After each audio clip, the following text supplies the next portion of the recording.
Sup, Dad?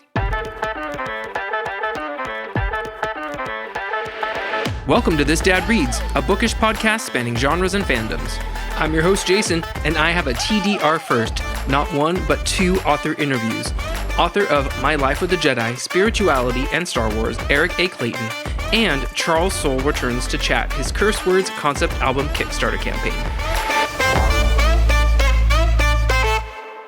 What is going on, my fandom friends? I hope everyone is doing well out there.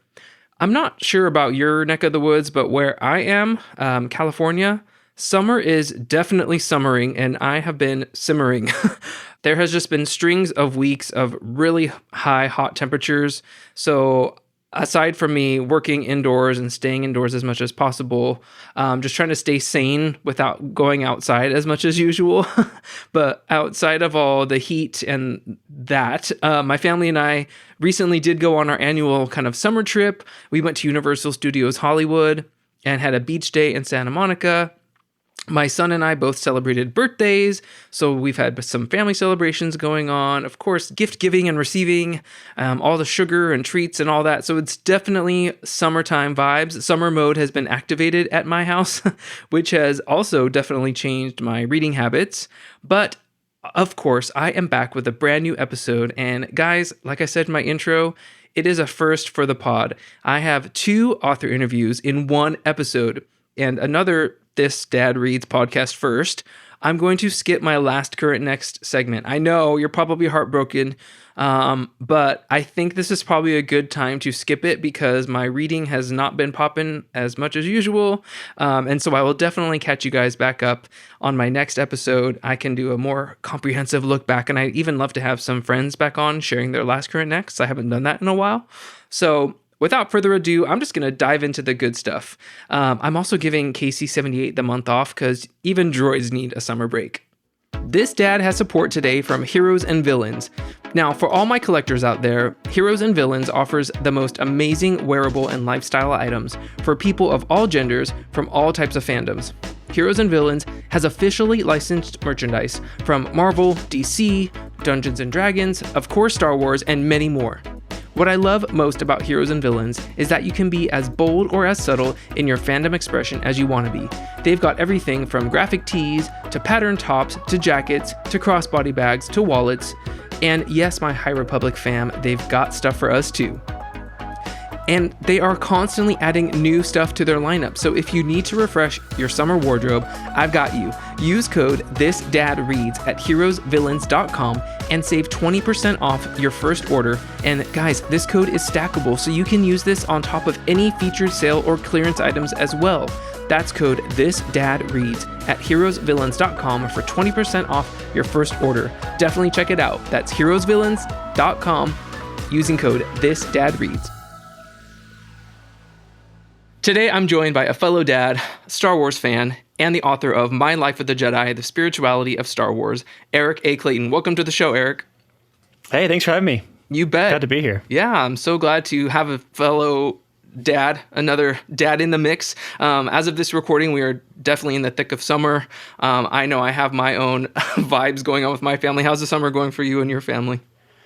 Oh, yeah, it's busy. You know, we got a couple days at camp, a couple days of kids at home, couple days of chaos, gotta like mix it all up, but it's good. It's very hot here in Baltimore, Maryland. Okay, I was wondering where you are. We're on opposite coasts. I'm in California. It's very hot here as well. So my kids always want to go outside, so I'm like, no, it's too hot. Well, we invested in a slip and slide this year, which I'm happy to like kind of plug and play, like let them go. Yes. But that's been a real win for our summer activities. Nice. That's funny you say that because literally my wife and my kids are outside on our slip and slide as we speak.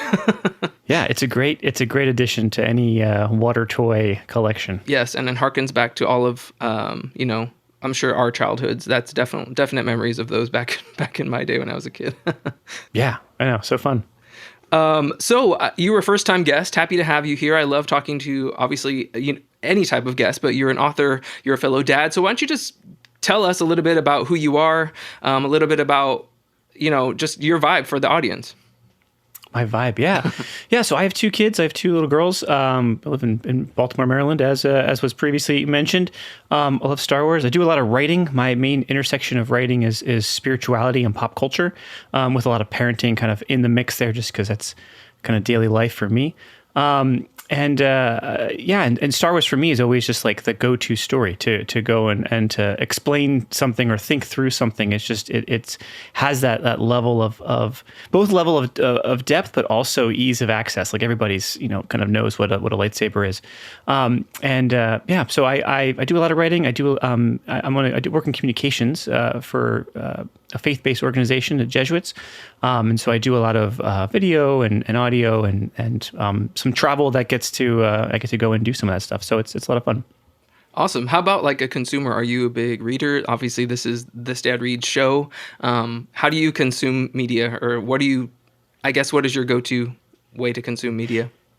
Yeah, so in my mind, I'm a big reader because I do love to read, but I'm impressed that you are able to like be a like professional reader in some ways, right? with kids, because I just fall asleep at night. Like I'm like, oh, I'm gonna work on my book tonight, and then like 8 words in, I'm asleep. But I did just finish reading. Have you read The House on the Cerulean Sea? No, I've heard that is a very good book though. So it was it's not Star Wars obviously, but it was one of the free, like our library gives out free books like to keep. Not I know like that's how libraries work, but like you get to maintain them. And it was just one of them, and it was just fantastic. It was so good. I read that one, and I just read the one of the Monk and the Robot books, like the Psalm of the Wild Built, which was another just like kind of twisty, like very like kind of feel good, but also like deep message in a kind of fantastical world. Anyway, so I like to read, yeah, and then I like to do all the things. I watch TV shows, watch movies. I have a collection of Star Wars comics I'm slowly working through. Excellent. Sweet. Well, now that you mentioned Star Wars, obviously that's a big part of why we're here. It's a big part of what I like to talk about and do. But tell me a little bit about how your history with Star Wars, like how did it get introduced into your life? And just that's what I want to know. I want to hear the history of Star Wars in your life. Sure. So probably like, I think like second grade, like around 10, my dad pulled his VHS collection of the original trilogy down from the top shelf and was like, hey, I think you will like this. And he was right. And we watched the original trilogy, in the old VCR, over the course of like a week and a half or whatever it took. I was just like the right age, right? You're like, oh, like I like the idea of lightsabers. I like the idea of the Force. I like the idea of these kind of space battles and, kind of space wizards. But then, that was right before the special editions came out, right? So it's like, all right, I watched these, and now we're going to watch more Star Wars. There's a couple like bonus scenes, Burger King or whatever had all the toys, and you're like, this is awesome. And then right before that, like the Phantom Menace is coming out, just the chronology of time. But and that was an exciting time because then like all my friends, we're trying to read the tea leaves of what is the story going to be, how's it going to connect, and that was just kind of what got me into Star Wars, where I was when it came out. For me, and just loved it from there. And then since then, like I've always kept up. I've always been interested in Star Wars, I think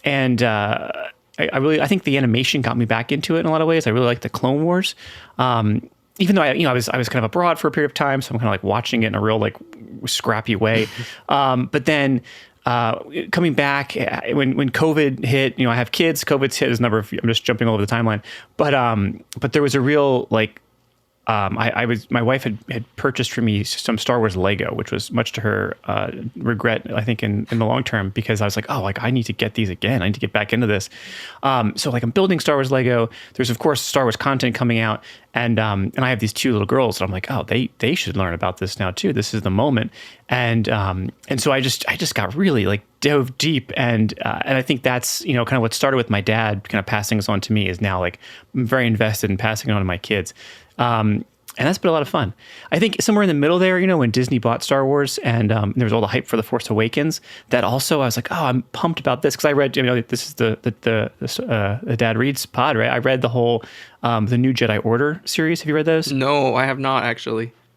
So those are awesome. And I had read that was kind of like my in between, like between the end of the prequel and then the Disney acquisition. And they're just deep. There's a lot of lore. There's a lot of cool stuff going on there. And so, while I was sad that those were kind of thrown to the side, I was excited for new content. And then, I think just that all of the Disney marketing got me jazzed. And I took off of work. I mean, my brother and I went to see Force Awakens like as soon as we could. It was a lot of fun.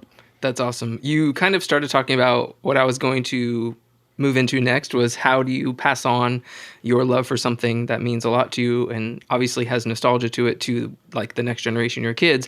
But I was going to say more specifically, have your kids received that? Like, is that something that is like a family thing for you guys now? Because I've had my own, battles with, trying to introduce my kids to things and that not always going the way that I want necessarily. So how has it been received from your kids? I do feel like, has this been your experience? Like you've really been like, all right, what's the perfect age to introduce the film? Because I don't want to ruin it forever. Yes. Is that? Oh yeah. So I mean, it started with Lego, I think. Okay. It started with the Lego and then a little bit of the Clone Wars, and they really latched onto Ahsoka. Like this was like, I'm talking like the early days of pandemic when you're trying to, I don't know how old your kids are. You had kids during the pandemic? Is that true? Yeah, my kids are now 10 and almost 7. Okay, so you were in it same. And so it's like, you're like give them any content you can, like what's going to get us through to the next hour of the day. And so I remember buying a bunch of like Ahsoka, like little golden book type things, like all like the Star Wars little golden books. Like this will be a great way to like pass something on, but also just like entertain ourselves as we're locked inside. So that worked. Ahsoka was a great entry point, and then Ahsoka and Chewbacca ended up being the two characters they really were drawn to in book format. And so then I would show them some of the Clone Wars stuff with Ahsoka in it, but always like cautious because like, it's a little violent, it's a little scary. And then I made the great mistake of, because I wanted to see how the final arc of the Clone Wars ended, and so I would wake up early and watch them like the morning that they dropped. But like my oldest, who was about 3 then, would wake up too, and I was like, I guess we're gonna watch this together. And that's a terrifying arc. Like Darth Maul, like Maul is terrifying, like ton of violence. It's just like not a great thing for a 3-year-old. But she, she made it through, and she's better for it, I think. So that was like their whole deal was the Legos and the cartoons. And then just recently we watched A New Hope, and it took forever because I don't know. Like as an adult watching it with a child, you're like, oh, the first like 40 minutes are just long panning shots of the desert. Yeah. Like this is not interesting to them. So it took us like 3 nights just to get through there. But then once we got rolling, they were pumped. And then I took them to see Phantom Menace in the theaters. And that was, my oldest fell asleep, but my youngest was like, just like glued to it. Yeah. Did you take your kids to see Phantom Menace? I took my son. So all of us, my wife and my 2 kids and I, we went to see Return of the Jedi last year when it came back in the theater. So that was one. And my daughter, my kids are 3 years apart, and so my son's reaching that age where it's like, okay, we can kind of let him watch more stuff. And so it's kind of that like, oh, how do I show this to him without showing it to her? Like and there's the issues of fairness, and they're all about, all that stuff. So as a family, we saw Return of the Jedi, and then me and my son just went to see Phantom Menace because he hadn't seen that yet. He had seen through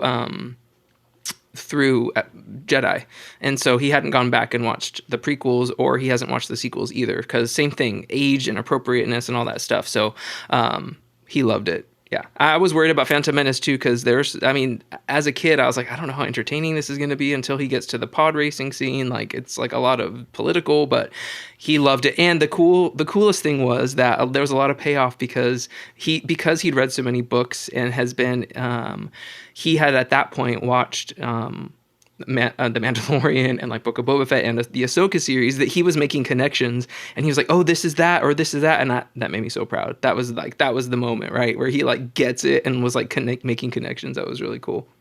Yeah, that's awesome. You should just like pat yourself on the back. That's a real, that's what a cool way to like view it, to have watched those series first and then go back and see Return of the Jedi as like like almost like the prequel material. Exactly. And it is kind of confusing too, because I have to be like, timelines is time for kids. First of all, time in general is confusing, tricky. But then when you're I'm like, no, this is happening over here. This happened after that, and he's like, oh, like it's cute. And thankfully he's at the age where he gets it, and yeah.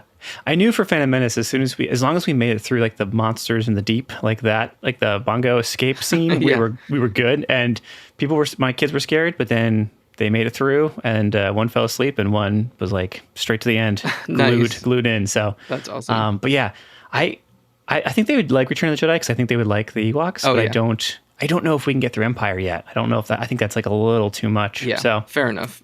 And you got to know your kids, right? And everything's different for every age. And we're definitely of the like, okay, we're gonna wait as long as possible. I don't want there to be any like childhood trauma involved here. Yeah. And like, I'm sure my daughter, like maturity wise, she could handle it, but I don't think she's honestly that interested. She loves Young Jedi Adventures.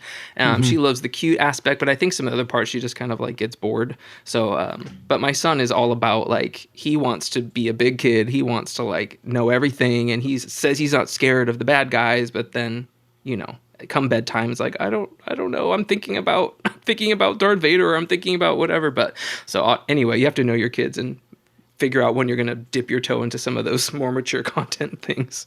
I know. It's true. I was hoping that Young Jedi Adventures would suck them in more, but they really haven't like taken to that. Okay. They like I don't know if your kids watched like the Tangled Adventures or Rapunzel animated series. Not right now. They did before, but yeah. That's a great series, and that's got some real like content, like meat to it. It's like some real but anyway. Yeah, anyway, we can go forever. But I'm like a 90s kid, so like, and I was raised on Disney, so there's a lot of series that I want them to watch, but that's not like, it's not entertaining to them right now. So they love Bluey, which is cool. Like I like Bluey, but then they like, I should be careful. They like dumb stuff. So stuff that I'm like, I don't want to watch this with you. Like go watch whatever.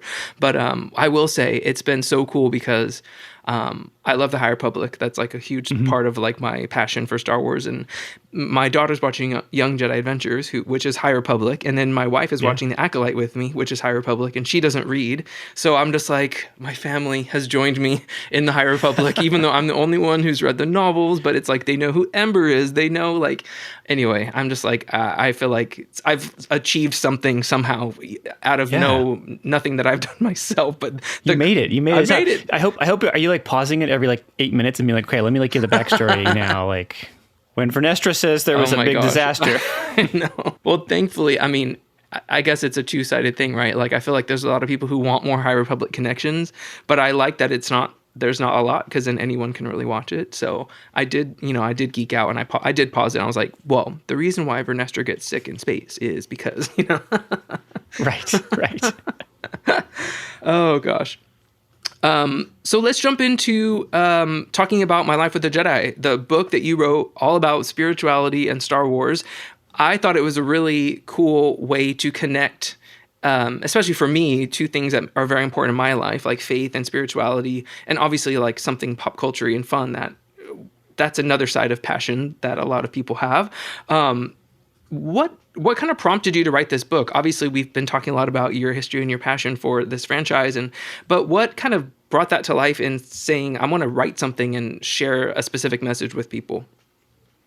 Yeah, there's it's kind of like I'll tell a longer version of the story, but I've done a lot of writing, right, for different kind of spirituality, mostly Catholic kind of outlets on, you know, like I think my first piece was on WandaVision and Lent.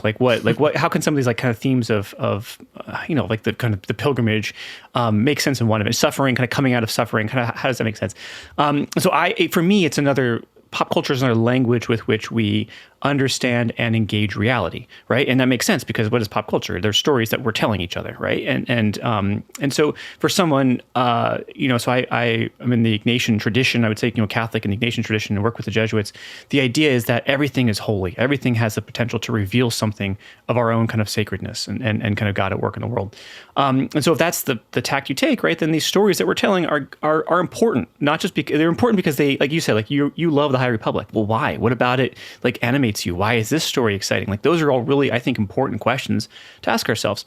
So I've been doing some of this writing, and I had been asked kind of for my first book to do a series on with a group I write for, and I'd written something about in the spiritual exercises of Ignatius of Loyola. It's kind of a 4-week movement. I don't have to go into it too much, but writing about the first week, I'd written about Darth Vader as being kind of this kind of machination of evil. That great line from Obi-Wan, right? He's more machine now than man. And I liked the idea of not so much he's more machine than man because he is like literally like put together by machine, but because he's become so trapped within these structures of structural violence that are forcing him to do ill.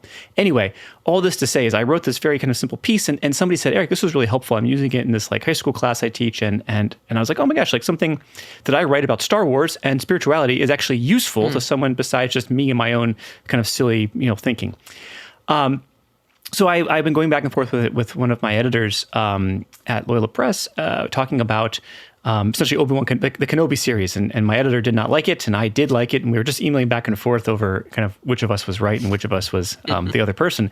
And I was like, hey man, like at the end I was like, hey, if you ever need someone to write a book about Star Wars, Nick Nation, spirituality, just say the word, I'm your guy. And he was like, all right, I like that idea a lot. Have a proposal by Wednesday or something like that. And so I was like, oh, wow. Okay. And so it was like a quick turnaround. He's like, I'll pitch it like next week or something. It was just the way the publishing calendar went. And so he went to bat for this idea. I put it together. He went to bat for this idea. And that's how the book took off, right? Because I was like, I knew I would love to do this, and I knew I could do it. It's just a matter of kind of being given the green light.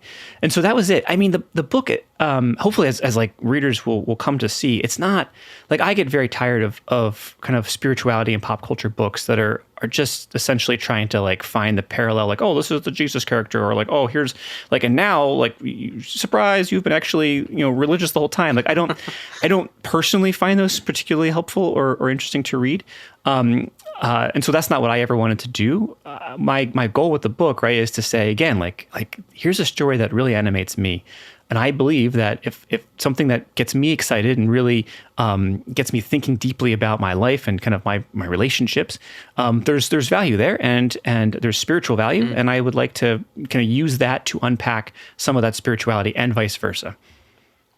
That's great. And I think for people who maybe aren't used to making those connections on their own, I feel like this book does a really great job of in a very inclusive and like open and honest way, because I'm a firm believer that like whether you know it or not, like you have a spiritual life, like you have a spiritual element of who you are. And I know that looks different for everyone, but I don't know if that's something that a lot of people take a lot of time to think about, or maybe they've thought about it in their past and there's, history or traumas there that, so for, one reason or another, that's a topic and a part of our lives that a lot of people either brush under or don't take seriously or feel like, oh, I don't believe anything. But if you say you don't believe anything, that actually means you do believe something. And so I just think that's something that a lot of people don't think about. So a book like this, and I've had a lot of DMs of people once I talked about this book online saying like, this book sounds really interesting. What did you think? Like, I feel like people are cautious with spiritual content, quote unquote, because of a number of reasons. And I guess what I'm trying to say here is that this book does a really great job of, in a very open and welcome way, showing that like, here's how this thing that we love can actually impact you in a different way, in a deeper way, if you think about it from this point of view, if you will. Yeah. I there's a quote I use all the time, and my book is somewhere, but how Star Wars conquered the universe, right? You know that book, and I forget the name of the author, but he writes it. It's Chris Taylor. It's Chris Taylor. He's a journalist. He's writing about looking at the history of Star Wars, and he has a great quote in there that says essentially, George Lucas was intentional about bringing spirituality into Star Wars, right? But he was also intentional about making the Force vague, because he wanted you to bring your own experiences and traditions to the story. And so like, if you see Buddhism, if you see Christianity, if you see Hinduism, whatever you see because of your own experience, great, like bring that into dialogue. And in a lot of ways, that was kind of like a driving force for me writing this book. I was like, oh, I want to respond to that challenge myself and bring my own kind of spiritual background and reflections. But I also want whatever I write to then invite others to do the same. There was a version of this book where I was trying to write from other spiritual perspectives too. And my editor, again, very wisely said, Eric, those aren't your traditions. Write from your tradition, because that's authentic. Everything else is just academic at that point. And this is not meant to be an academic book. And I am not an academic of religious, history. So, or world religions, right? And so once I did that, once I said, okay, this is just my experience, and hopefully the reader will then say, well, let me then think about and bring whatever that person's experience is into the mix. That's, I think, when the book becomes successful. Definitely. And I do feel like it's an invitation for readers to bring in their own experience to it. And I get a lot of questions all the time just because I read a lot of books, but it's like people want to be told what to do and they want to be told what to read. Is this good? Is it worth my time? And so, especially with this book, it feels like an invitation. Like if people just kind of take the step, and in full disclosure here, Eric, I actually gave away the copy that your publisher sent me because I was talking to someone and they were like, I want to read this. It sounds interesting, but I'm kind of nervous. Like this I have history with, spirituality, religion. And I said, hey, can I send you it? Because I think you should just check it out yourself. And let me take away the barrier of like having to spend your own money or whatever. And they were like, that'd be amazing. That's great. And so to me, I feel like I wanted to pass that invitation on to someone else because that's what it feels like. It feels like an open door to having a conversation, obviously with you. It feels like a conversation with you as the author, but then I'm hoping that sparks in someone else. Like, let me think about my life. Let me think about what I bring to this conversation, if you will. Yeah, that's awesome. And I'm glad you did that. I mean, that's like exactly the disposition I would hope someone has after reading it. Like, oh, like this is cool. And now I want someone else to like take a look. So thank you. Oh yeah, you bet. And I'm not a big nonfiction reader. I don't, it's just not what I gravitate towards. And so I feel like there are a lot of people who are, though, and a lot of people who struggle to read fiction. And so I feel like this is that perfect in between for someone maybe you like Star Wars, but fiction is something that maybe is harder for you to get into, to digest stories. And this is more of a different way to take something, a piece of an IP that you love, but then also put that kind of nonfiction bent on it. I know that's a lot of people's go-to. So I feel like it kind of meets a lot of needs in that regard. Cool. Awesome. Thank you. I hope so.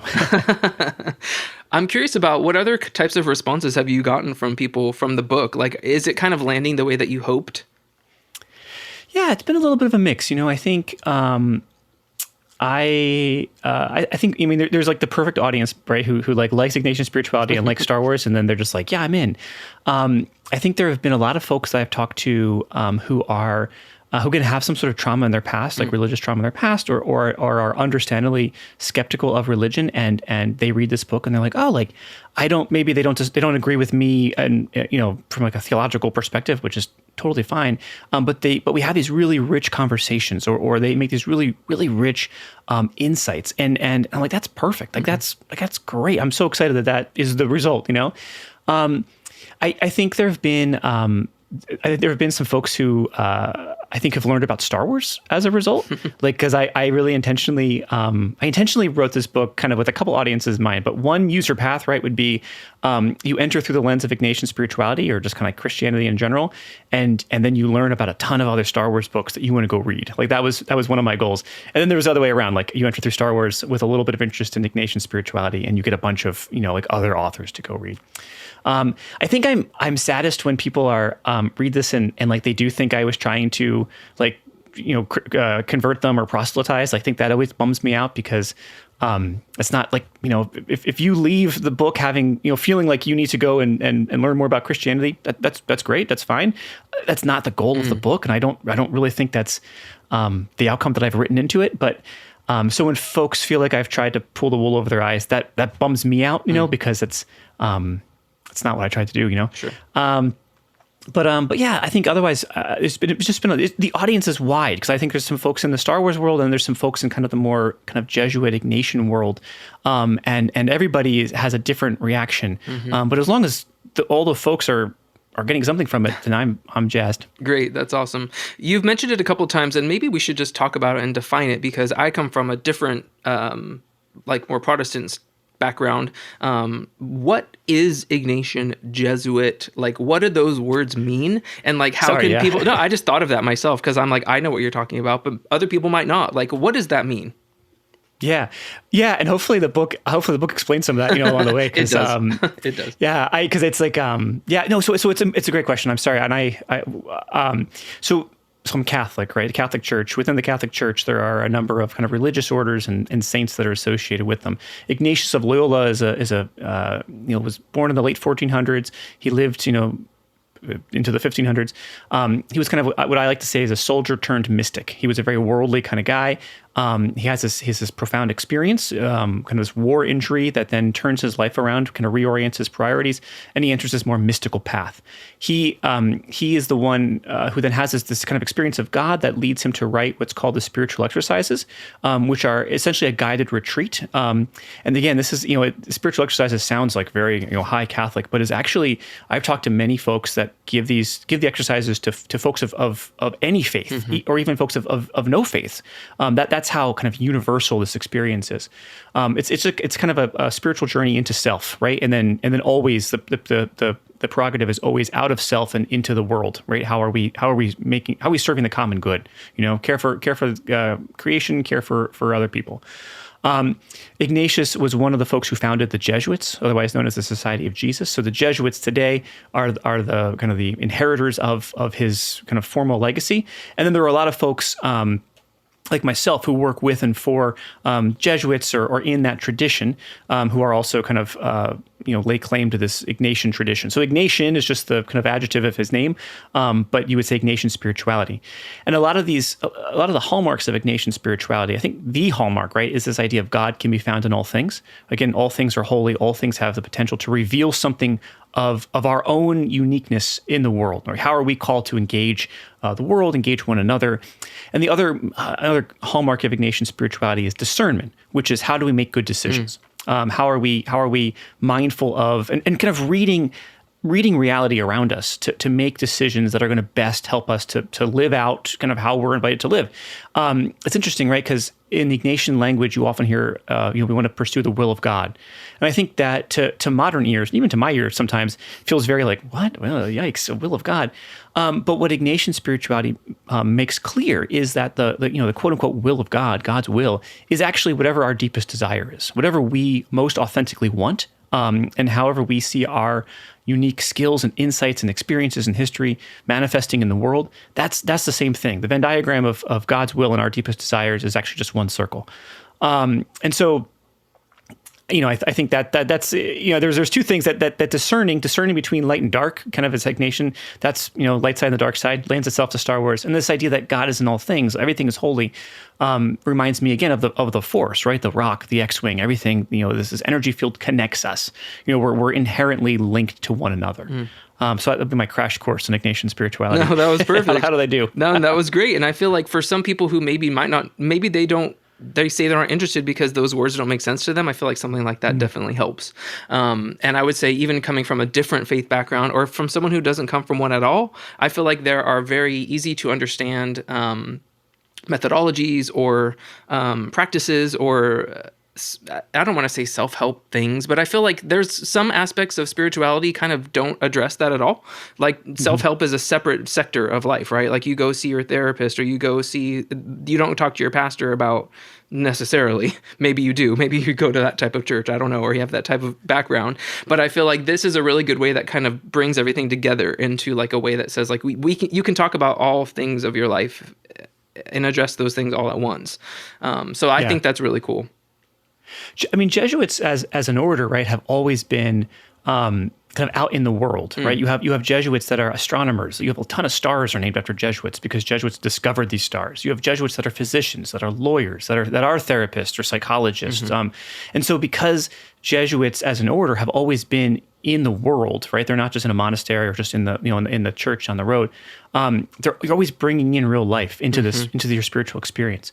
And the same thing, right? This idea that spirituality tells you to go out into the world and live and see what resonates with you. That's why I think paying attention to the stories that move us is really a very holy act, because we're saying, oh, like I am on fire after reading this novel. Like these last couple novels I've read, I've like, you got to read this. And I'm like, well, why? What moved me about this story? I think that's something holy within us that's helping us understand, what we value and where we should be putting our energy, and maybe what we should be looking more closely about in our own lives. So, I mean, self-help sometimes sounds kind of very like you're going to just that one line of the bookstore, but also like it can be very deep, right? You're like, oh, well, I do want to thrive. I am called to flourish, and I want others to flourish with me. And how can that happen as a result of my my deepest inner life? Yeah, that's awesome, and I think that's exactly what I took from this book, and I think that's what a lot of people can take from it as well.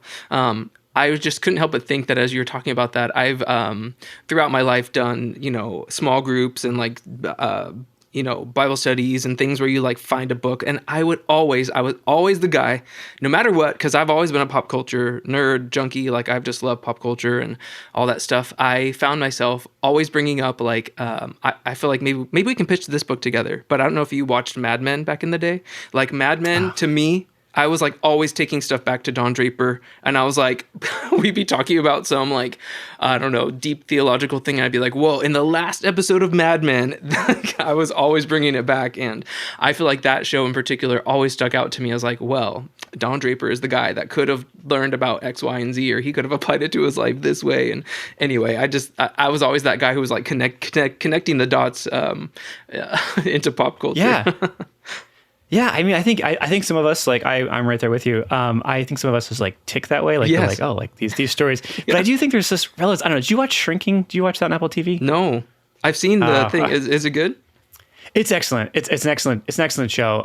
It's very funny. It's very smart. It's very like touching. But it's such a good. I mean, not to get like really in the weeds with like the religious thing, but like it's such a great story of reminding us that we're all kind of screwed up, right? We're all making mistakes. Like we're like nobody is perfect. Everybody is just muddling through. Mm-hmm. But that like call to like, again, like quote unquote redemption, right? Is it like the everyday working out of like, are we there for each other? Are we giving each other another chance? Are we saying like, hey, you know what? Don't be ashamed of anything. Just keep showing up. Let's just keep trying. And it's just it's a great, I mean, like, I've only watched the first season because that's the only season that's out. But the arcs that they lay in there of this idea of like, here are folks that are really down and out, we can say fallen, right? Maybe. And they're just muddling onward to better relationships. Mm-hmm. I don't know. I just, again, it's a very, to me, the spiritual resonance is so profound, but you don't have to take that away from that by watching that show. You can just watch it and say, oh, this is a very funny, very smart show. So yeah. And I do feel like there's universal things out there that I feel like there's a lot of things that we can't agree on these days, right? Even in Star Wars, which to me makes me very sad. But I feel like there are some universal things where it's like, well, don't we want others to feel like they are valued, or don't we feel like we want to lead with kindness? Like, don't we want to treat others like you want to be treated? So I feel like there are some, especially again, and in this book does a really good job of kind of like showing those things and making those truths kind of evident and then connecting it to something that we all love anyway. And I feel like this book does a really good job of having that, even though obviously it's your words, your output. I feel like it does a really good job of, I think this book could spark really good conversations that are hopefully balanced and honest, and people can, bring their own experiences to the table. And I feel like there's just not a lot of those types of conversations going on right now, especially in the online space. And I just feel like books like this and conversations like this is just really what the fandom and like the world needs. Thanks. I appreciate saying that. There two chapters in particular folks have said like have been helpful, and the third chapter on wounds, where it's a lot of that, like I use like Cain and Jairus kind of blindness. Yes. and how do we what do we rise above? How do we incorporate and kind of repair our wounds? Folks have really resonated with that. And then the institutions chapter, where we kind of say like what are religion religious institutions is obviously what I'm pointing towards, but we're talking about the Jedi. Yes. Which honestly, if I had the acolyte then to this chapter would be so much more robust. Time for a revision, right? Oh man, I know. I'm like, maybe on my Substack, I'll like kind of write the chapters I would have added in. Yeah. But yeah. So I mean, those are some of the things, right? What do those chapters point towards? They point towards like we're all wounded and in need of like healing and repair and just love, and the institutions around us have failed in many ways, but also are still important because of something they hold and something they point towards, and so it's this constant kind of tension and paradox that we live in. But those have been the two chapters that people have really like reported back on, at least, as like, oh, this was actually, this is helpful or made me think, or whatever. Yeah.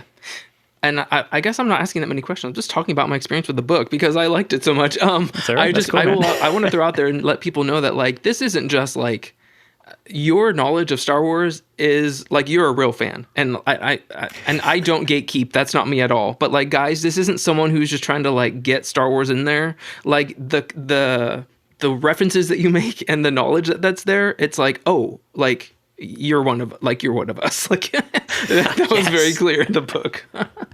Yeah, well, I know there was so many. I mean, so I always say like my blind spots are, if you read the book, you'll know, like I I never had like a comic subscription, so I know very little about the comics. And then like the video games, like I'm just not good at playing them. I'm the same. But but like the novels, like when I read Rise of the Red Blade, I'm sure you read it. Like I was like, I got it. Like this is right down the middle of stuff I want to be talking about and thinking about. So I had to like go back and quickly write that in because like the due date was coming. I was impressed that was in there because it's like you've read like the most recent books. Like this, yeah, it was impressive. Sorry to interrupt. Much to my editor's chagrin because I was like, we got to get Ahsoka in there. We got to see how it ends. And so it was like, all right, you have until like, October 20th or whatever. And I forget when the season ended, but it was pretty tight. It was a pretty tight turnaround. But yeah, I mean, that's the cool thing about Star Wars, I think, is I like the constant unfolding of the story. I like the unfolding of the story not in a linear way because you're adding layers of nuance and meaning, which I think adding layers of nuance and meaning is exactly what the spiritual life is all about. And you're constantly just slightly shifting where the camera lens is, and I think that helps us to see stuff from a certain point of view, right? Like the whole point of those books, those wonderful like anthologies. And so, yeah, I was like, I got to get as much of this in there as possible because I want folks to leave this book. I mean, not so much like I'm glad that my Star Wars bona fides are approved, but I think also I want folks who may not know like about a certain, this author or whatever to be excited and say, oh, I want to go read, the Rise of the Red Blade now or whatever it is, because this seems like it's part of the spiritual journey I'm on.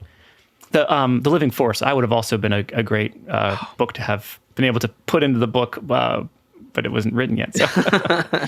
Yes, I agree. And the Acolyte, and man, like you could have a whole chapter on the Acolyte. Yeah, no, I will be. I don't know when this will drop, but I will be writing a lengthy piece for a Catholic publication. So maybe that's where I'll channel all of my missing chapter energy. There you go. Have you read all of the High Republic? I don't remember. I know you've read a lot. I've read a lot. Okay.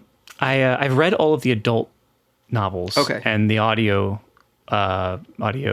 dramas. Okay. I think I've only read one of the other ones, the young adult, and I haven't read any of the middle grade. Okay. Not because I don't want to, just because of timing and yeah. I was just thinking phase 2 of the High Republic, there's so much. They explore the Force and like different Force beliefs, the Battle of Jeddah, particularly like that whole wave.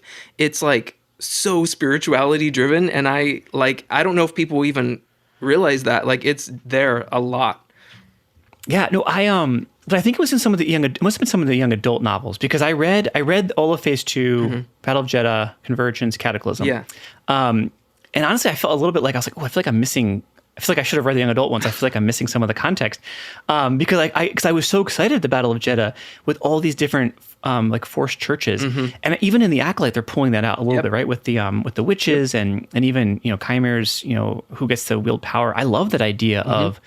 I mean, like, I don't know. I am fascinated by the idea of religion and empire, right? Which essentially what the Jedi and the Galactic Senate is, right? Republic is like, this is the way to approach the Force, and there are no other approved ways, and we can do whatever we want. It's just, I would read a lot more. Like, if anyone wanted wanted me to write like an in-world like theology of the Force book, because I just feel like that.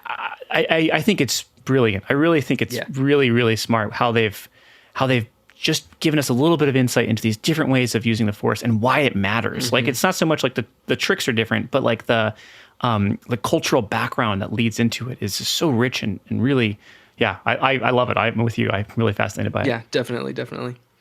Well, thank you so much. I cannot recommend this book enough for people who maybe need something, maybe a break from fiction, or and hopefully this conversation has opened people's eyes to like what this book maybe is, maybe taking some of the fear out of it. But I think it's a great way to maybe take like I don't want to say a reprieve, but it feels like a refreshment. Like if you need a refreshment in your book content, you could do a lot worse. So I highly recommend it. I do want to jump into, you talked about it a little bit at the beginning, but I ask all of my guests, I have a segment called Last Current Next, and so I didn't prepare you for this, Eric, so hopefully you're ready. That's all right. What was the last book that you read? What are you currently reading, and what do you plan on reading next? Yeah. Okay. So I literally just finished a book yesterday. So maybe I might count 2 of those. So I read the Psalm of the Wild Built, which was awesome. It's about like a monk, tea monk who meets I don't want to give it away, but it's just it's a spiritual book, but it's like a post-apocalyptic, but like a really happy post-apocalyptic situation. It's a great book. I need to go get the other one. I just finished, as I said, just yesterday, so I'm gonna count this as still reading because I'm still kind of in between here. The House by the Cerulean Sea, which is just very powerful. I mean, they're all about magical creatures or like magical beings that are essentially otherized and put in these kind of orphanages, and how does society deal with that? So there's some very clear parallels to our very real world. But it's a very cozy. It's like cozy fantasy, I think, because no one's fighting. Both these books, no one's like fighting, but they are going through some really important self-discovery that has real societal impact, and they're brilliant. And the one I'm about to start is I think How to Lose the Time War. Have you read that one? And I don't know much about it other than I personally am trying to work on some fiction that involves kind of like if you're writing like letters, I think it's called like epistolary fiction. So I'm just like dabbling in that, and this was like one of the most like highly regarded books in that genre of like the recent, I think it was like 2020. So I was like, oh, maybe I'll learn something. So I'm excited. I don't know much about it, but I'm excited to read it. Excellent. Well, before I let you go, where can people learn more about you, learn more about your book? Where can people find you online? Yeah. So my website is ericclaytonwrites.com. And you can get a hold of me. You can check out all my stuff. I'm on various platforms. I think it's at eClaytopia, but if you just go to my website, you'll find me. My book, My Life with the Jedi, is available anywhere you get your books, Amazon, Barnes & Noble. I've had no trouble ordering it at local bookstores. And yeah, I have another book out. I have another book coming out. So just be on the lookout. Yeah, I was going to say, is there other books out there that people who might have enjoyed this book that you'd recommend that they check out? Of mine, or just like books in general? Yeah, of yours. I'm sorry, of yours. Yeah, I was like, I can definitely give you some suggestions on other Star Wars spirituality books, because there's a lot of good ones out there. But so my other book, Cannonball Moments, Telling Your Story, Deepening Your Faith, that's pretty solidly Christian. So I would say if that's not your vibe, that would not be for you. But it's a lot of the same themes of how do we kind of find God in story, and our own story, kind of like it's that kind of that arc. And I have another book coming out next year, but that's still in the works. But if you want more Star Wars spirituality books, what is it? Matthew Borderland's 2 books on like Zen of R2D2 and the Dharma of Star Wars, I think, are excellent. And then The World According to Star Wars by Cass Sunstein is really good. These just like he has a whole chapter on like different frames of how to think about Star Wars. Some of them are spiritual, some of them are not. Anyway. Nice. Well, thank you again for joining me. I had a great time chatting, and again, I highly recommend My Life with the Jedi. And Eric, thank you so much for being here. Thank you, Jason. It was a lot of fun.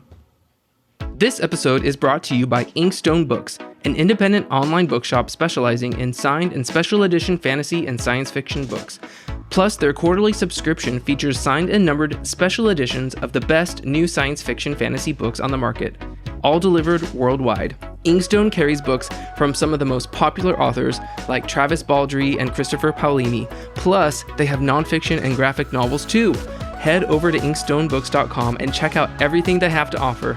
And just for this Dad Read listeners, use code TDR5 to save 5% off your next order. That's TDR5 at inkstonebooks.com to receive 5% off your next order. So what are you waiting for?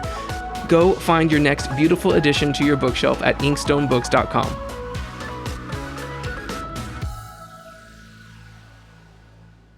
Welcome back to the show. My second guest author joining me today is one of the creators of the Curse Words comic book series and its accompanying concept album, which just launched on Kickstarter. Back for his second time on This Dad Reads, it's Charles Soule. Welcome back to the show, Charles.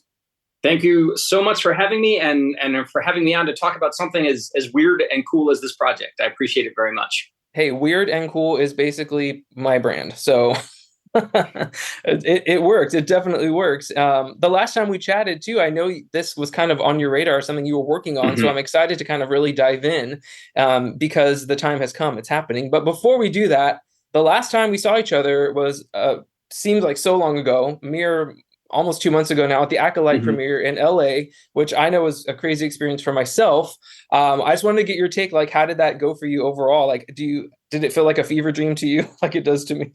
I mean, a little bit. It was it's the day we're recording this is the day that the Acolyte finale of the first season premieres tonight on Disney Plus, and so to go from we hadn't seen the first one to now we're about to see the last one tonight in the first season is kind of neat. I flew out, I think, that morning, and then I flew to Phoenix the next morning. So I don't believe I was in LA for even 24 hours to do it. Because it was a time, actually, I always have a lot of stuff happening. That's not really that unique, but when they offered the invite to me and the other creators of the High Republic, it seemed like it would be like really sad to miss that. And I know that the fact that so many of us were able to get together to be there was very meaningful for us. And that we were welcomed and that we were acknowledged as being part of the larger overarching story of the Acolyte show, also Star Wars in general, the High Republic, all those things. It was really powerful. We got obviously to be in the theater. You were in the theater. We watched the first couple episodes, which was amazing. Seeing some of the stuff that we had thought up specifically or thematically being incorporated into live action it's happened to me a few times with different things before. It never gets old. But then I think the best part for me was after we watched it, when we all kind of like decamped and we went to, I'm not going to tell you where we went, but we like hung out, all of us, and just had a great time reflecting on what it had meant. I mean, Mike Siglain was there. A bunch of folks from Lucasfilm were around. And so we were able to really, it felt like a real, I'm not going to say culmination of the journey, because the journey is certainly not over. Like, I'm working on Trials of the Jedi as we speak, for example. I think Star Wars Celebration next, when is it? April in Japan is going to feel like a really big moment as well, especially because it is closer to the end of the first three phases, the first kind of the big story that we've been telling in High Republic. But this felt like a really significant milestone along the way, and I was so glad that we all got to be there. Totally agree. I feel like even from the fan side of things, the creator side, it felt like a mini Star Wars Celebration almost. A lot of people that we don't get to see in person were there for it. Just felt really special, and I totally agree. I'm really glad. Like, I even told you on the carpet that you guys were there. I was so glad to see you there. Nobody knew who was going to be there, and so I would have been particularly bummed if you guys at least didn't make an appearance. So it was really cool. Yeah. And the show obviously has been very fun to watch, the ups and downs and sort of all the way they've been doing, and it's been really cool. So yeah, I totally agree. Cannot wait for the finale. If we were recording this a day later, we could have been talking about that. Anyway, let's get to the reason why we are here. You just, the other day, as of this recording, like 2 days ago, launched a Kickstarter for the vinyl pressing of the Curse Words concept album based off the comic book series of the same name. And as of this recording, you already are fully funded and you're now working towards stretch goals. First of all, congratulations. That's awesome. Thank you. Why don't you just tell us how this all came about? Like, give us a little bit of history on maybe Curse Words in general, and then how the concept album kind of grew out of that. I think the narrative behind this project is personal. And I started playing music. I started playing violin. And then in high school, I started playing guitar because it was a cooler instrument. And then in college, I minored in music composition and theory. And all these different things have been part of my life for essentially forever, for my entire life. I've been in a million bands, all these different things. I can play all kinds of instruments, so on. But I would imagine that almost everyone listening to this doesn't know that about me, because I never talk about it, because my life is so... thankfully, I'm not complaining, but I do so much writing. Most of what I do is related to writing. And if they know a second thing that I've done, it's probably that I used to be a lawyer. So the music side of me has kind of been buried in the narrative, and also just kind of in my life. I just haven't had time to kind of get out there and make music, which is, a little bit of a bummer for me. It's something that I spent most of my life being really, really serious about and doing out in public and performing for people and writing songs and all that stuff. And I kind of stopped about 10 years ago because the writing was just taking up too much time. So one of the things that I wrote in that 10 years was a comic book series called Curse Words, which was creator owned, which means that all of the ideas and concept and characters and storyline are owned by me and my co-creator, the artist on the series, Ryan Brown. We made it all up from scratch. In comparison to Star Wars, right, where we don't own anything, like we don't own Darth Vader, even if we happen to make Darth Vader up. So Curse Words was ours, and it was published through 28 issues from Image Comics, and then ran from 2016 to 2019. In the summer of 2020, we had some time on our hands, as many people did that summer, and we weren't really ready to start working on the new comic yet, which eventually became another book we did called 8 Billion Genies. And so we decided in the interim period to release an omnibus collection, a big hardcover collection of Curse Words. So we designed it, we put it out, we did a Kickstarter that did incredibly well.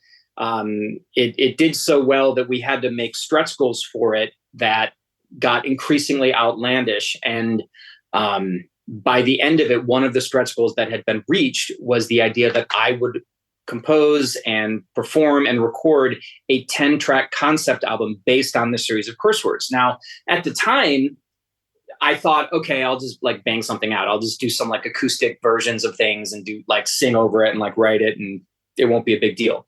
I honestly thought I would be done with this by the fall of 2020.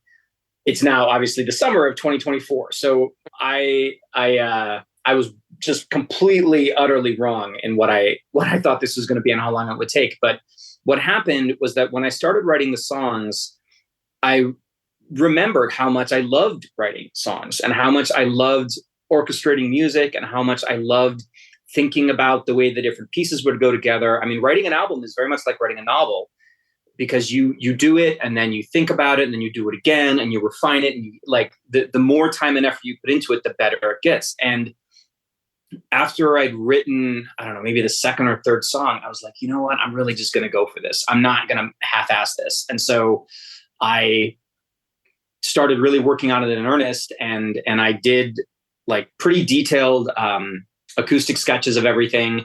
And then I did full-on orchestrated demos in my home studio. So that means demos with sequenced drums. I'm not a drummer. I can play everything else, but not drums. With keyboard, with guitar, with full vocals, with harmonies, like everything basically sounds kind of like what the finished album does. And then I took that into a really, really, really fabulous studio in Brooklyn, New York, called Studio G Brooklyn, and worked with some incredible like technicians and engineers and things to actually lay the record down the way that any record you hear on the radio would be done. So I did it basically the way that, I don't know, Taylor Swift or Pearl Jam or whatever your band. I'm dating myself. But Olivia Rodrigo, I did it just the way she does it. And so it was really awesome. It was, how some people go to like, baseball fantasy camp or things like that. For me, going into a studio at this level, working with people at this level, really, they had all the gear in the world. They brought out, I sang all the different voices of all the different characters. I mean, we'll talk more about what the record sounds like in a minute, but if I was like, I'm going to do this old timey newscaster voice for this one part, they'd be like, oh, we have this amazing microphone that's from 1932 that was actually what old-timey newscasters used, and we'll bring that out and you can sing into that. And so I did, and it was that kind of over and over again. And so it took me 4 years to finish the album. It's done now. It sounds incredible. I'm really, really happy with it. But then the question became, okay, nobody knows me as a musician. I know this is good. I'm really proud of it. But how do I get it to people? How do I try to put it into the world? And so I thought Kickstarter could work. I've done successful Kickstarters in the past, and there's an audience for stuff for people who like to get interesting things there. So as you mentioned, I launched it yesterday morning and funded the full amount I was asking for, which is basically the amount to press the albums as vinyl in 79 minutes. And then we're now at well over 200% funded, which is amazing. So now it's just how big is it going to go? I set it up for about a little over 2 weeks. And then we'll just see where we are. I'll press the albums that have been ordered plus some so I can sell them other ways.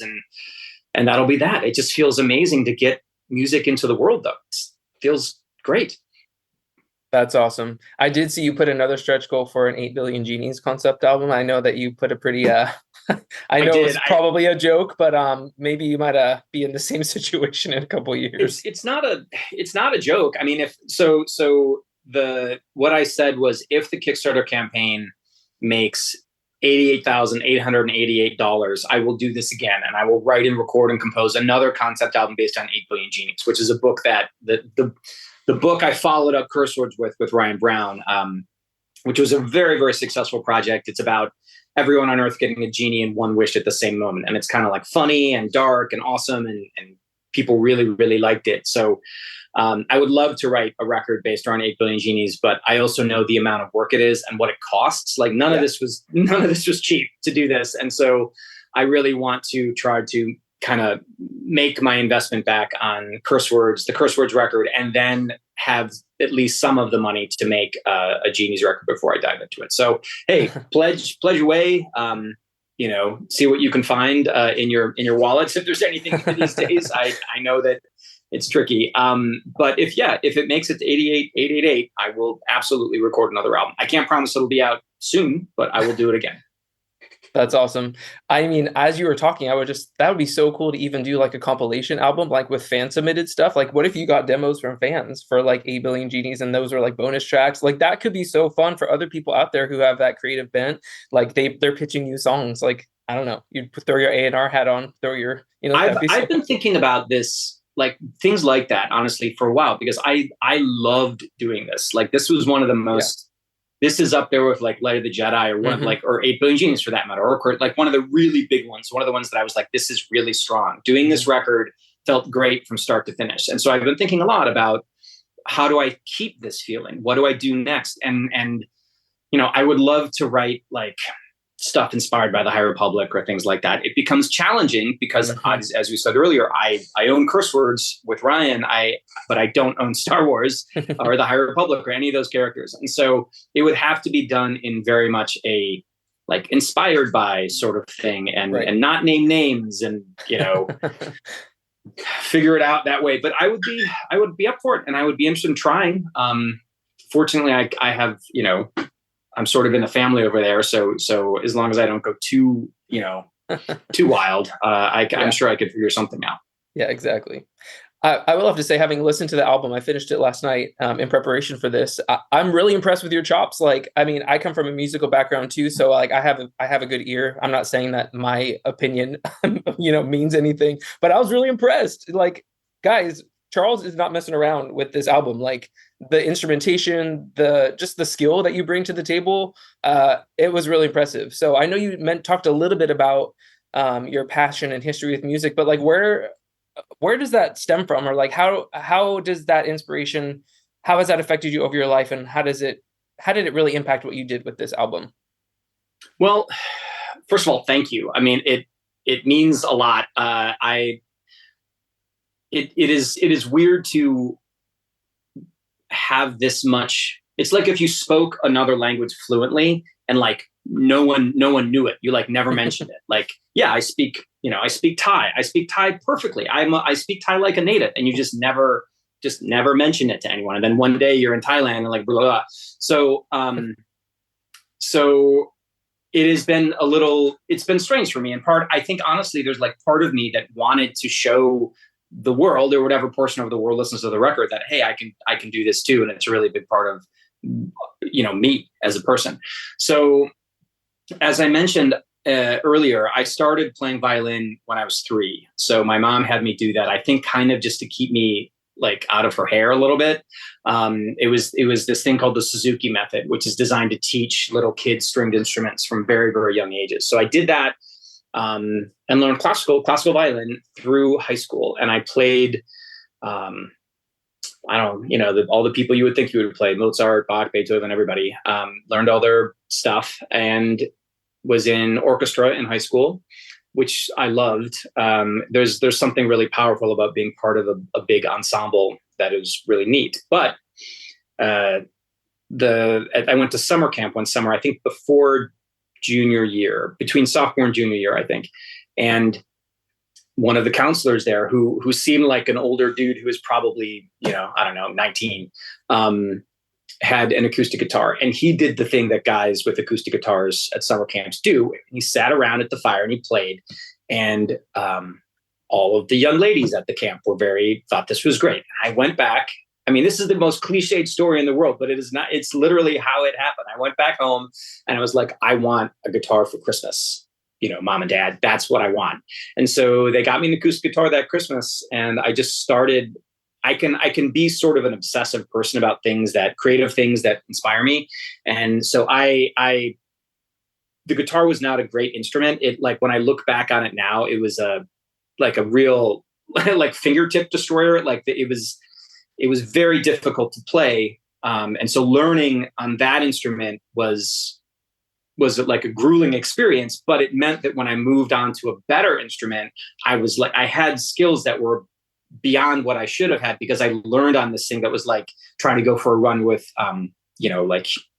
50-pound weights around your ankles. So I started on an acoustic guitar, got an electric guitar, like as soon as I could afford it. I saved up for it from my summer job, and then immediately got into bands, and like, just it was great. I don't know. I mean, you said you come from a musical background yourself, so I'm assuming you played on ensembles, maybe bands. I don't know what your instruments are, but like, it is really cool to play guitar in a band. Like, it feels like there's a reason people say it's, it has the status in pop culture and social culture that it does. Like, being in a rock band is one of the coolest things. It feels so good. And so I was in all kinds of bands through high school. We moved overseas. I stayed in bands, did all kinds of different stuff, got into jazz when I was in college, which was like the next level of intense, hyper-focused stuff I could do to try to get good at. The nice thing about jazz is that you can't beat jazz. Jazz will always beat you. There's always a level of proficiency that you can't get to. But in the effort of trying to, in the effort of like learning all of that theory and studying and just like being blown away by the other players who I met personally and got to play with, but also the people I was listening to at that time, it just, I don't know, like, that's when I think it all really, really locked in. And that's when I went from just like a guy who can play an AC/DC song or whatever to I could do this for a living.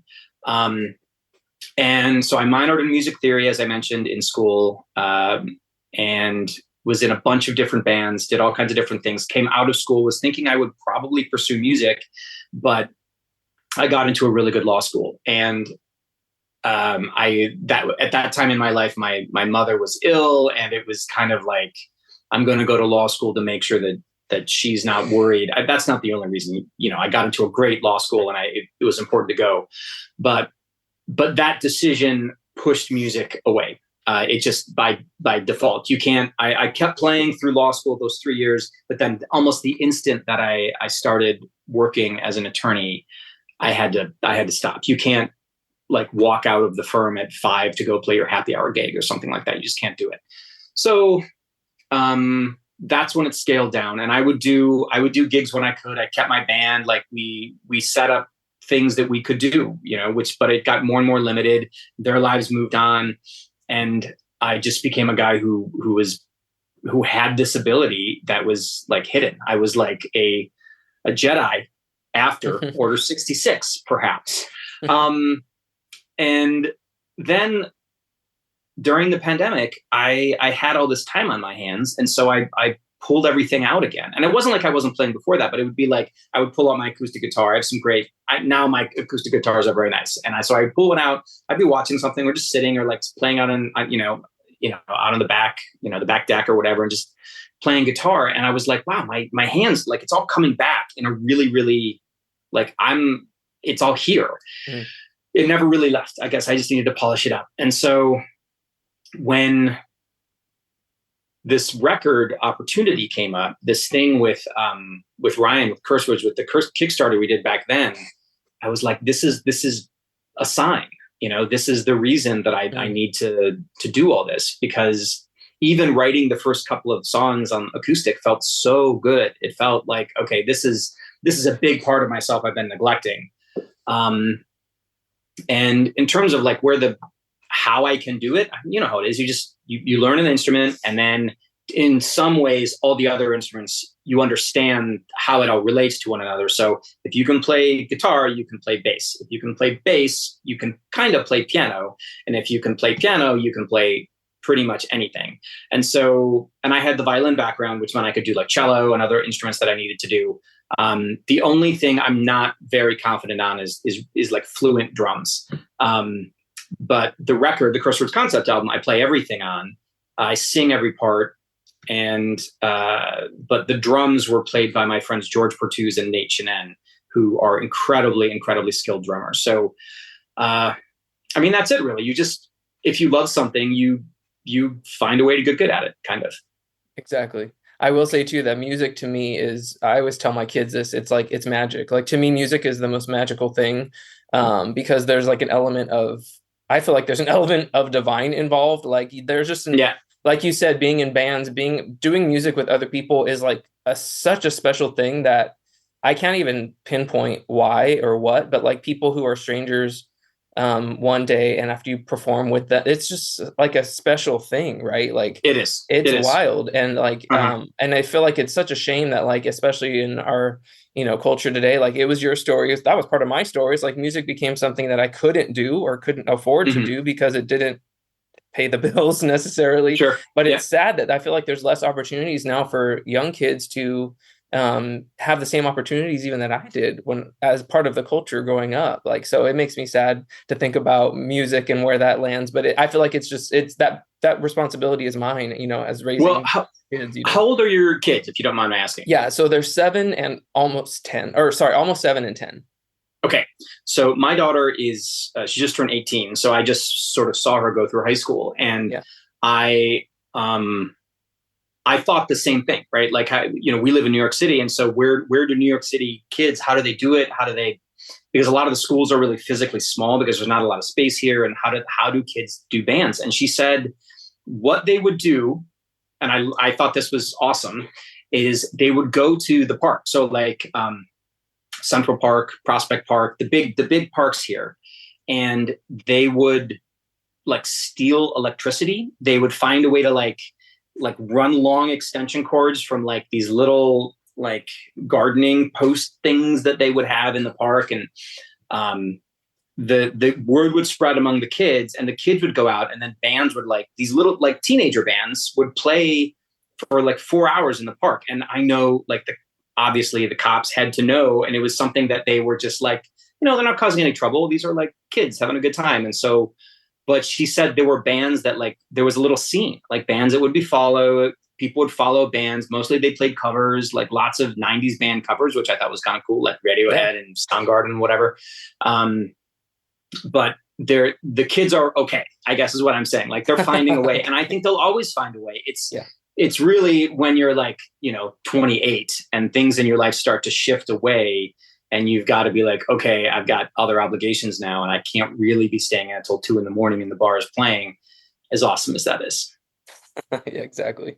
You mentioned the songwriting process a little bit, and I am very curious about how you approached the songs and the way that you wrote them, because I didn't know what to expect. Because you could go like the whole inspired by route, where you write like a pop, if you will, song that has nothing to do necessarily with the story. It doesn't mention a name, but this is very like narrative. And so it seems very obviously that was a conscious decision on your part. So was that something that you started writing songs and that you wanted the album to be? Because it definitely tells the story of the series. Was that an intentional choice on your part? It was. I think if you're going to do there aren't that many concept albums anymore. And so my philosophy on concept albums is sort of a weird thing to say. But I think if anyone listening is considering making one and wants to know my take on what they should be, I think it is important for somebody who enjoys the original project to be able to find something in the inspired by concept album version. I wanted there to be lots of jokes and ideas for people who had read the comic and enjoyed the comic. And so there's like really weird specific things. And so I think we should pull back a little bit and say that Cursewood is a very strange comic. It is very fun. It's very accessible, but it's about an evil wizard from this like dark dimension called the Whole World, Hole world. Mm-hmm. And he lives there, and he's like the main evil enforcer for the demon who runs the place. The demon's name's Syzygy. And one day Syzygy finds out about this place called Earth. And he's like, I don't like that. That sounds like a threat. So Wizard, the evil wizard's name is Wizard, which immediately gives you a chance of, or a sense of what this book is. So he's like, Wizard, get over there to Earth and destroy it for me. So Wizard's like, whatever, that's what I do. Sure. Goes over. And then when he gets here, he looks around, he realizes there's no magic. And he's like, I could kind of run this joint with my magic. But he decides that he doesn't have to be evil. He could be like loved as opposed to feared. So he tells everybody that he's a good wizard as opposed to an evil wizard. He's lying. He's like the most evil dude in town. But he tells everybody he's good, and he's like sets up an office in downtown New York to start doing magic for money, which he doesn't really need, but who cares? And so he's doing this, but Syzygy back in his home dimension is like, what the, come on. That's not cool. So he starts sending assassins over to our world to kill Wizard and finish the job he was supposed to do.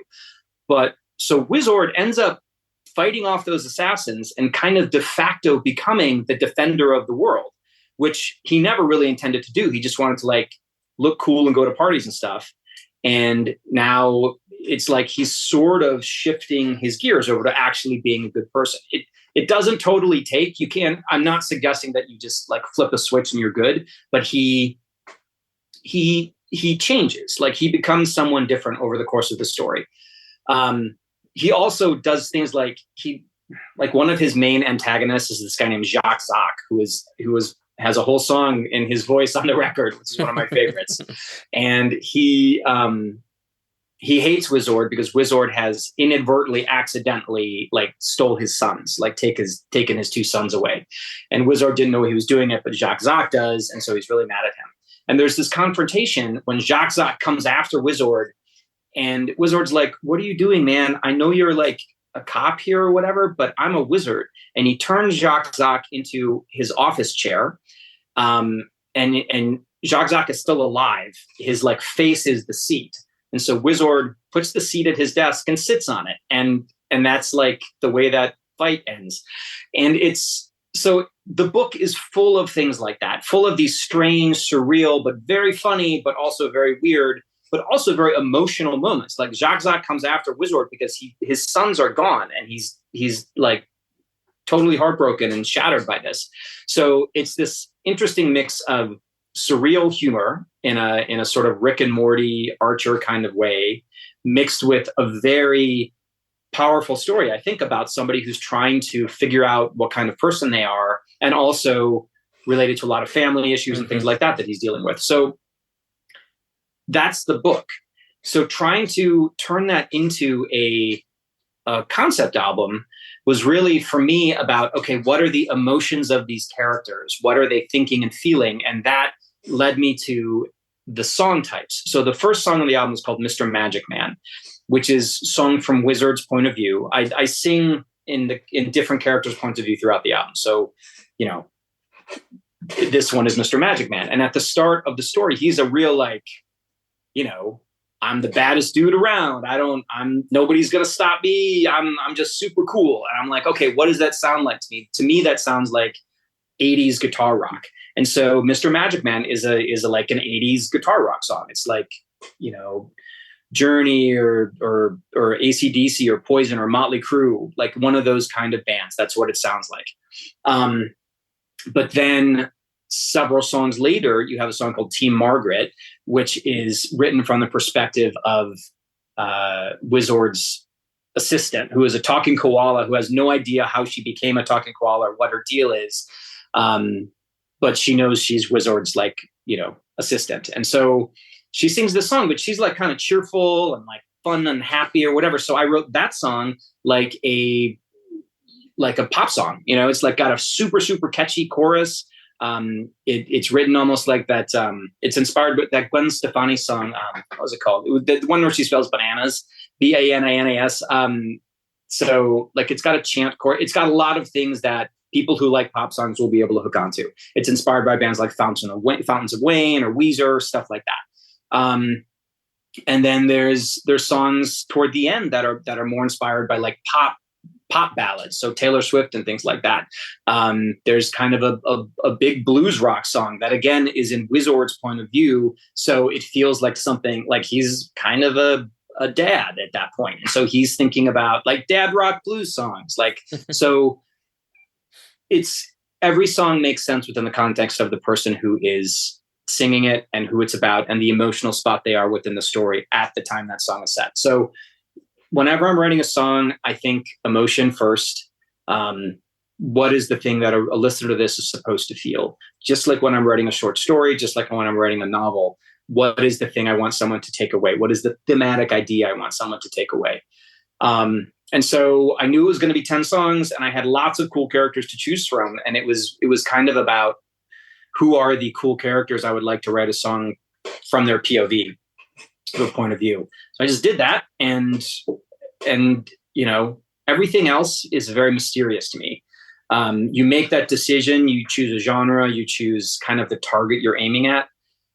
But then like why a bridge sounds the way it does, why a guitar solo, why I layered pieces this way, why you know, I put a shaker in as opposed to a tambourine, like that stuff is the weird alchemy of songwriting and composition and recording that is very difficult to explain to people who haven't done it.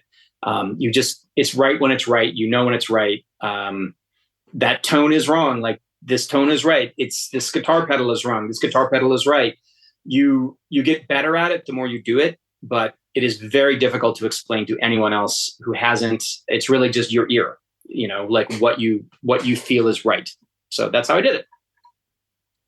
Excellent. That's part of the magic part that, you know, sure. It's intangible. Even the people who do it for a living, they're like, I can't explain it. Like, it's just what it's supposed to be. Yeah. I was going to ask, did you limit yourself? I know the goal was 10 songs. Did you find yourself wanting to write more? Did you have like snippets of ideas of extra songs, or are there other like B-sides out there that didn't make the album? There are no completed B-side demos or tracks or anything like that.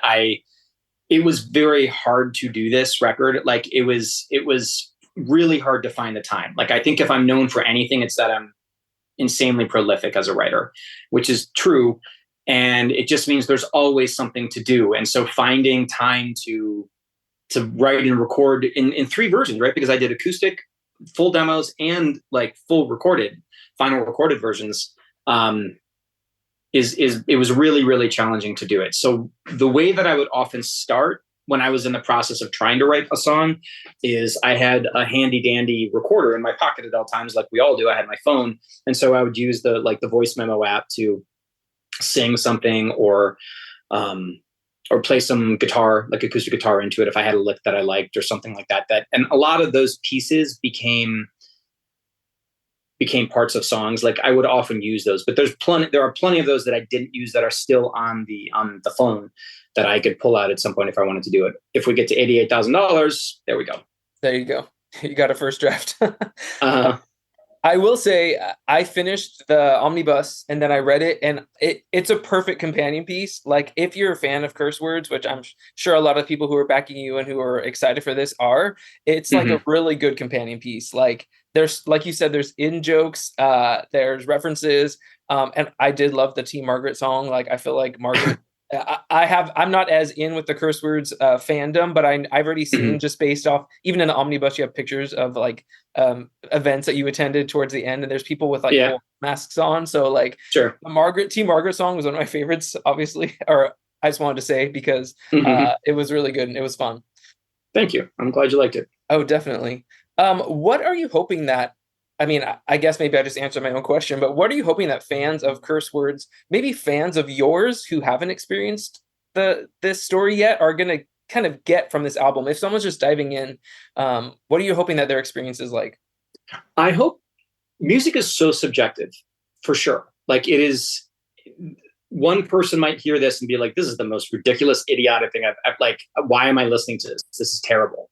I know that there will be that reaction because even the best music in the world has people who feel that way. And it's the same with stories and books and comics.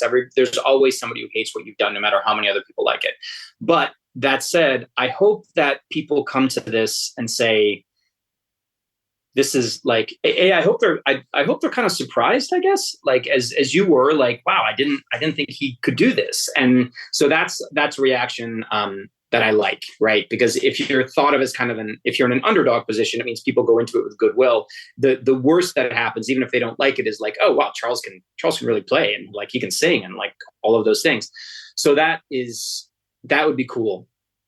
Once we get past the basic, oh, he's competent at this level, though, which is great. I hope people do think that. There's a really, like, the songs are meaningful to me. Like, there's songs in here that are, like Revelations comes to mind, Whole New World comes to mind. There are songs here that I think they have a very, very strong emotional content. And so I hope that when people listen to them, they're moved a little. Like, you want any piece of art you put into the world to connect with people emotionally and move them a little bit. So I'd love that. And I would love people, like, the idea that this is going to become a big thing is ridiculous. Like, there's no way that it can. That is not something that would happen with this. The only way maybe is if, like, somebody on TikTok is like, hey, wow, I heard this wild thing and it was cool, and who knows. That would be very surprising to me. What I expect will happen is that, it'll move several thousand copies through various channels. Then I'll put it on Spotify and the streaming services, and then people will find it as they find it. And that's okay, because ultimately, once I make my money back, which I feel like I, knock on wood, will be able to do it, then it's really just, I put a piece of art into the world that I'm really proud of. And you never know. My experience with putting art into the world is that you have no idea what any piece of art is going to do when it's out there. And it can bring people to you. It can bring people to other people. It can, all sorts of things can happen with it. There's a world in which I turn this into a stage musical. I don't know. That's a real big ask. I don't know if I'll ever be able to do that, but it's something I've thought about. Who knows? Anything is possible, which is a great thing. Anything is always possible with art.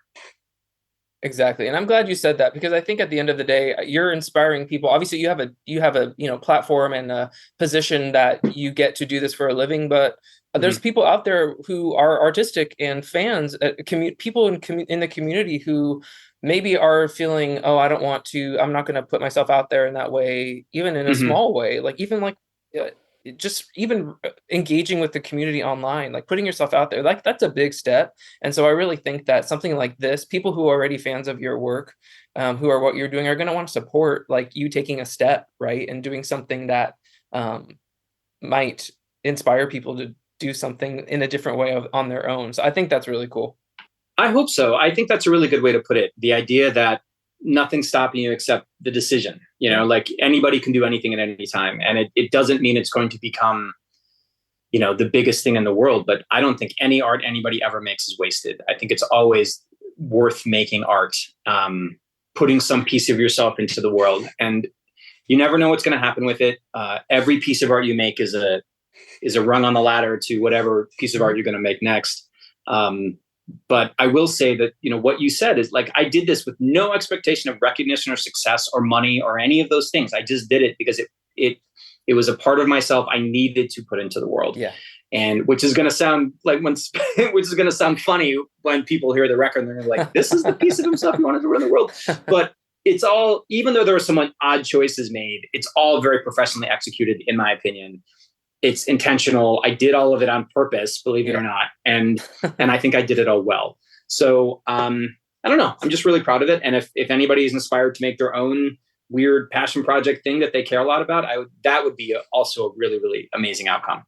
I think that's really cool too, to show people of all ages that, like, no matter where you are in life, no matter how old you are, what stage you are, what your profession is, like, it's okay to be weird. Like I just finished reading Chuck Wendig's Black River Orchard. And he even mentions at the end of that book, he's like, I basically gave myself permission to like be a weirdo. And like, this story was so weird. But I leaned into it. And I think everyone should just lean into whatever idea you have, just do it. Like, that's the inspiring part too, Charles, is that like, you are putting yourself out there. This is you, right? And like, it's so unabashedly fun and weird and odd, but like, it connects with people. Like, just because you are, this a lawyer, just because you are known Mhm. for doing other things doesn't mean that you have other parts of yourself that you don't want to express. And like, I don't know. I think that's really cool. Well, I'm glad. I hope other people agree. There's been a few extra pledges on the Kickstarter as we've been talking. So, There you go. I realize that this isn't happening live. People aren't listening to this live. But it just suggests that however people are finding it, they're finding it. So it's pretty cool. That's awesome. Well, being in the curse words fandom myself now, I would say, I was doing some research before we chatted. I have to ask, because I saw this floating around on the internet, is a curse words show still in development? Can you say anything about that? Yeah, I can talk a little bit about it. So a curse word show, I would say, was in development and work was done on it. There are some very interesting people attached to it. The strikes, just like everything else, has put many, many, many things in kind of a limbo stage of what's going to happen. So right now, I would say it's in a more of a wait and see phase. But the people who love it, and I think this is true across the board, not just for people in Hollywood, but the people who love curse words are ride or die for it. They love it. And so when you have a property that inspires that kind of loyalty, it is, there's those things sort of find their way out there. And I mean, this record is actually kind of a great example. Like I made this record about this property because I love it. And I think there's something really strong here. I wouldn't do that for everything that I've done. And so there are other people who feel that way. And so you just need the right group of them to line up for something more to turn into it, or to turn into something more. And honestly, we have those people. Like if I said the names, you'd be like, oh, okay, cool. But because the situation is just so weird in Hollywood right now, and hopefully we'll lighten up next year, we'll see. But I'm looking forward to sending those people this album, which I'm going to do pretty soon. And who knows, maybe it'll light a fire under them. Good. I was like, yeah, can we turn that into a musical? Like what's... I mean, I could do material. That. Like, yeah. I don't know. I think about like an off Broadway musical is what I would try to do. And I have a very good friend, a very close friend, who is a very high level Broadway producer. And I sent him this record, and he hasn't had time to listen to it yet. But once he does, I'm going to take him to dinner and be like, hey man, so let's talk about this for fun. Off my rocker, if we're even considering doing something like this, or how is it? How is that process done? How much money do I have to raise? How could I do it? So, but I would love to. That feels like, I've had so many wonderful opportunities creatively in my career up to this point, that part of what I'm looking for like the next phase or the next couple phases is things I haven't done, challenges I haven't tried. And I've never mounted an off Broadway musical, and the material's there. I think the material's strong enough to support it. So it's really just how would it work? So we'll see. That's awesome. I'm definitely intrigued, and will keep my ear to the ground in the future for those things. I will say, if anyone is interested in contributing to the Kickstarter, I will have the link to the Curse Words concept album in the show notes of this episode. Charles, thank you so much for joining us. I would love to end this episode with a preview of one of the tracks from the album. I want to play Mr. Magic Man as our outro music today. So perfect. Thank you again. Perfect. Yeah. Thanks for being here. Anything else you want to say before we wrap up? No, just thanks for having me on. I'll come back. We'll talk Star Wars next time, I promise. But I appreciate you being willing to discuss something a little left of center here. And I hope people check it out and hope people like it. Definitely. Well, enjoy Mr. Magic Man. Thanks again, Charles. Take care. Thanks again to Eric and Charles for joining me today. My Life with the Jedi, The Spirituality of Star Wars is on sale everywhere now, and Charles's Curse Words concept album Kickstarter is live. I will have links to all of those things in the show notes of this episode. Next up for me is San Diego Comic-Con, and of course, by the time my next episode comes out, The Acolyte will be over, so I'm hoping to have a friend join me so we can talk all things the show. So more to come on my next episode. Hit that outro, Casey.